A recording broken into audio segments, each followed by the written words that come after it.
Well, good morning. It is Friday, April 23rd, and we are gathered for our morning devotion. This one is from Psalm 139, and it's entitled The Inescapable God. I love that title. Oh Lord, you have searched me and know me. You know when I sit down and when I rise up. You discern my thoughts from far away. You search out my path and my lying down, and are acquainted with all my ways. Even before a word is on my tongue, O Lord, you know it completely. You hem me in behind and before, and lay your hand upon me. Such knowledge is too wonderful for me. It is so high that I cannot attain it. Where can I go from your spirit? Or where can I flee from your presence? If I ascend to heaven, you are there. If I make my bed in Sheol, you are there.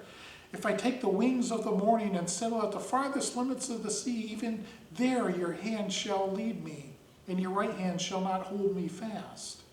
If I say, surely the darkness shall cover me, and the light around me become night, even the darkness is not dark to you, and the night is as bright as the day, for darkness is so light to you.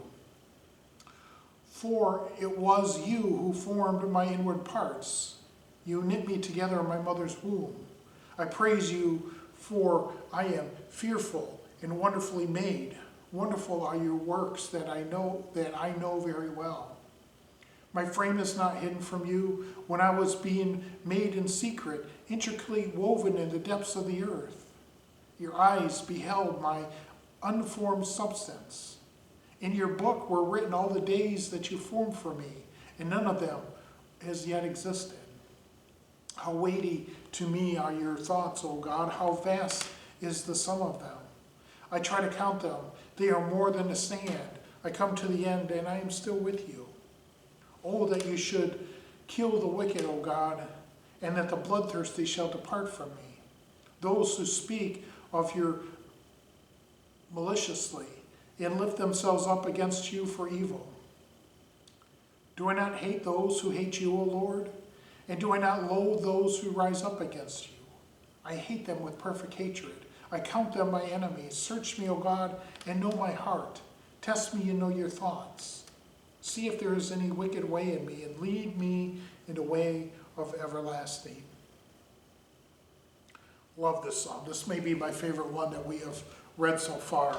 So we know the passage in Jeremiah where it says that God formed us in the womb at the very beginnings of Jeremiah. God knows every detail about us. And so this is exactly what this person is saying, the psalmist is saying.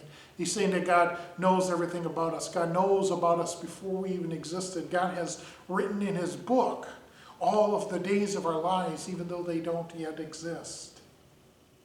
God knows us, even though we don't acknowledge that.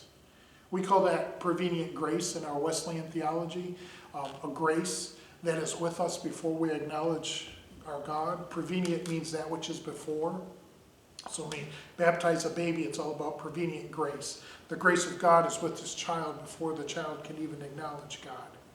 And this psalmist is saying, no matter where I go, no matter what I do, whether I've been born or whether I die, God is with me. God knows where I am. You cannot escape the presence of God in this world. How reassuring is that? That God is always going to be with us. And then he goes on at the very end talking about the enemies. And we can't have a psalm without talking about rescuing us from our enemies. But even in the midst of those dark moments, even in those times of trials and hurts and temptations, God is still with us. We can never escape the love of God. Go forth this day knowing that you are loved by a God greater than we can ever possibly imagine. We cannot escape that love no matter what. Go forth in the peace and the love of Christ. Amen.